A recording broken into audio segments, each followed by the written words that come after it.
भक्तजनों, यह कहानी शिव पुराण से ली गई है। एक बार मां सती के मन में भक्ति के बारे में जानने की इच्छा जागृत हुई।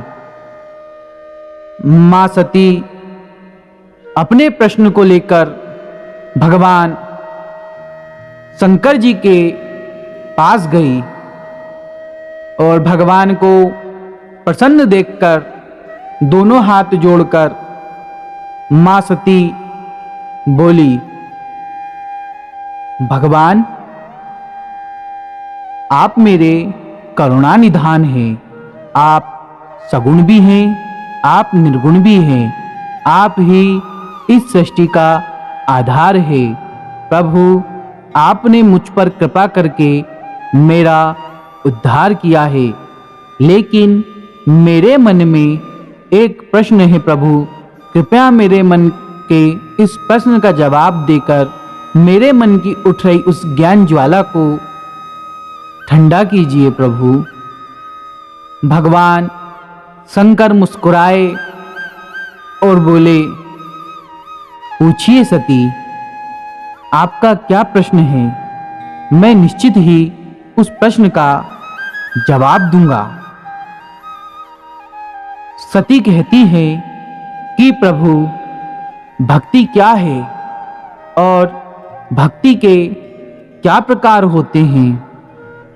भगवान शंकर मुस्कुराते हैं और कहते हैं, सती, यह प्रश्न तुम्हारा स्वयं न होकर यह आगामी समय में जगत कल्याण का विषय बनेगा। मैं तुम्हारे इस प्रश्न को सुनकर अति उत्साहित हूं। सती, तुम ध्यान से सुनो। मैं भक्ति का वर्णन करता हूं। सती, हे दक्षनंदिनी, मैं उसी परम तत्व का वर्णन करता हूं। तुम विज्ञान को परम तत्व जानो। विज्ञान वह है जिसके उदय होने पर मैं ब्रह्मा हूं, ऐसा दृढ़ निश्चय हो जाता है। ब्रह्मा के सिवा दूसरी किसी वस्तु का स्मरण नहीं रहता तथा उस विज्ञानी पुरुष की बुद्धि सर्वथा शुद्ध हो जाती है। हे प्रिय, वह विज्ञान दुर्लभ है। इस त्रिलोक में उसका ज्ञाता कोई विरला ही हो सकता है। उस विज्ञान की माता है मेरी भक्ति, जो भोग और मोक्ष रूप फल प्रदान करने वाली है। वह मेरी कृपा से सुलभ हो जाती है। हे देवी सती, भक्ति 9 प्रकार की होती है। जो भी भक्ति के प्रभाव से मेरी भक्ति करता है, मैं सदा उस भक्त के अधीन रहता हूँ। सती, चाहे वो भक्त नीच जाति या उच्च जाति का क्यों ना हो, मैं कभी भी मेरे भक्त के साथ जाति के आधार पर भेदभाव नहीं करता हूँ। हे सती, मैं उन 9 प्रकारों का वर्णन करता हूँ। तुम प्रेम से सुनो। देवी, सबसे पहला भक्ति का प्रकार है श्रवण, दूसरा है कीर्तन, तीसरा है स्मरण, चौथा है सेवन, पांचवा है दास, छठा है अर्चन, सातवां है सदा मेरा वंदन और आठवां व नवा है सख्य और आत्मसमर्पण। ये विद्वानों ने भक्ति के 9 अंग माने हैं। शिव भक्ति के उपांग भी बहुत से बताए गए हैं। देवी, अब तुम मन लगाकर मेरी भक्ति के 9 अंगों के पृथक पृथक लक्षण विस्तार से सुनो। जो स्थिर आसन से बैठकर तन मन आदि से मेरी कथा कीर्तन आदि का नित्य सम्मान करता हुआ प्रसन्नता पूर्वक अपने कानों से उसके अमृतत्व को रस को पान करता है, उस साधन को श्रवण कहते हैं। जो हृदय काश के द्वारा मेरे दिव्य जन्म कर्मों का चिंतन करता हुआ प्रेम से वाणी द्वारा उनका उच्च स्वर में उच्चारण करता है, उसके इस साधन को भजन कीर्तन कहते हैं। देवी मुझ नित्य महेश्वर को सदा और सर्वथा व्यापक जानकर जो संसार में निरंतर निर्भय रहता है, जिसे किसी से डर नहीं रखता, उसी को स्मरण कहा गया है। देवी अरुणोदय से लेके हर समय सेव्य की अनुकूलता का ध्यान रखते हुए हृदय और इंद्रियों से जो निरंतर सेवा की जाती है, वही सेवन नामक भक्ति है। अपने को प्रभु का किंकिर समझकर हृदय अमृत के भोगों से स्वामी का सदा प्रिय संपादन करना दास्य कहा गया है। मतलब खुद को भगवान का नौकर मान लेना प्रेम पूर्वक तरीके से। अपने धन वैभव के अनुसार शास्त्रीय विधि से मुझ परमात्मा को सदा पाद्य आदि 16 उपचारों का जो समर्पण करता है, उसे अर्चन कहा गया है। मन से ध्यान और वाणी से वंदनात्मक मंत्रों के उच्चारण पूर्वक 8 अंगों से भूतल का अर्थात धरती का स्पर्श करते हुए जो इष्ट देव को नमस्कार किया जाता है, उसे वंदन कहते हैं।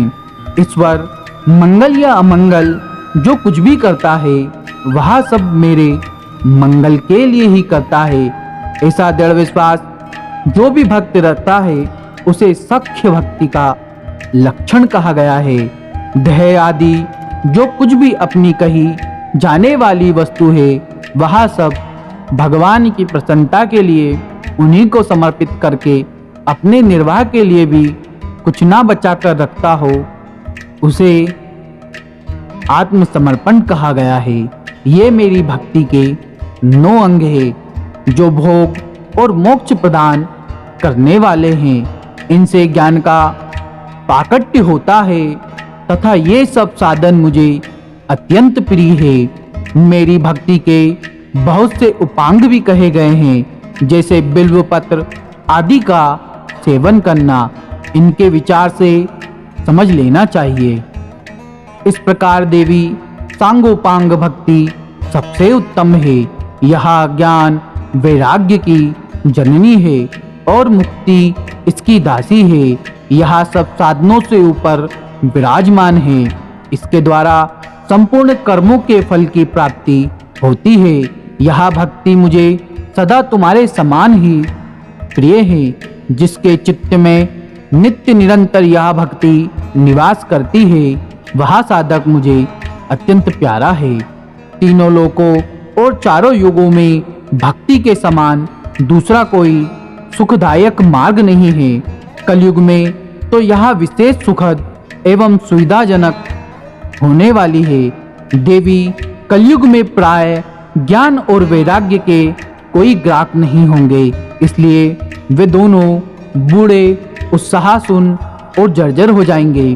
परंतु भक्ति कलयुग में तथा अन्य सभी युगों में भी प्रत्यक्ष रूप से फल देने वाली होगी। भक्ति के प्रभाव से मैं सदा उसके वश में रहता हूँ, इसमें संशय नहीं है। संसार में जो भी भक्तिमान पुरुष है, उसकी मैं सदा सहायता करता हूँ, उसके सारे विघ्नों को दूर हटाता हूँ। उस भक्त का जो शत्रु होता है, वह मेरे लिए दंडनीय है, इसमें संशय नहीं है। यदि कोई मेरे भक्त को दुख तकलीफ पहुंचाता है, तो मैं अपने भक्तों की रक्षा करता हूँ। मैं अपने भक्तों के शत्रु को दंड देता हूँ। भक्त की रक्षा के लिए ही मैंने कुपित हो अपने नेत्र जनित अग्नि से काल को भी जलाकर भस्म कर डाला है। प्रिय भक्त के लिए मैं पूर्व काल में सूर्य पर भी अत्यंत क्रोध हो उठा था और शूल लेकर मैंने उन्हें मार भगाया था। देवी भक्त के लिए मैंने सैन्य सहित रावण को भी क्रोधपूर्वक त्याग दिया और उसके प्रति कोई पक्षपात नहीं किया। सती देवेश्वरी बहुत कहने से क्या लाभ, मैं सदा ही भक्त के अधीन रहता हूँ और भक्ति करने वाले पुरुषों के अत्यंत वश में हो जाता हूँ। इस प्रकार भगवान शंकर जी ने माँ सती को अपने भक्तों के ऊपर होने वाली कृपा के बारे में और भक्ति के प्रकार के बारे में बताया।